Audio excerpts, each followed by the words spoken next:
பட்டுக்கோட்டையில ஓய்வு பெற்ற காவலரை கொலை செஞ்சு அவர்கிட்ட இருந்த நகைகளை கொள்ளையடிச்ச குற்றவாளிக்கு ஆயுள் தண்டனை விதிக்கப்பட்டிருக்கு. தஞ்சாவூர் மாவட்டம் கொண்டிகுளத்தைச் சேர்ந்த குணசேகரன் அப்படிங்கிறவரு கொலை செய்யப்பட்டு அவர்கிட்ட இருந்த 2 மோதிரம், ஒரு பிரேஸ்லெட் கொள்ளையடிக்கப்பட்டிருந்துச்சு. இது தொடர்பா காவல் நிலையத்துல புகாரும் அளிக்கப்பட்டிருந்துச்சு. இந்த புகாரின் அடிப்படையில போலீசார் விசாரணை மேற்கொண்டு வந்திருக்காங்க. அப்போ விசாரணையில குணசேகரன் ஒரு ஓய்வு பெற்ற காவலர் அப்படிங்கிறதும் அவர்கிட்ட இருந்த நகை பணத்தை கொள்ளையடிக்கிறதுக்காக தான் யாரோ அவரை கொலை பண்ணிருக்காங்க அப்படிங்கிறதும் தெரிய வந்திருக்கு.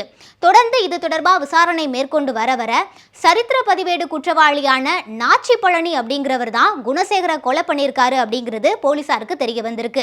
இதையடுத்து போலீசார் நாச்சி பழனியை கைது செஞ்சிருக்காங்க.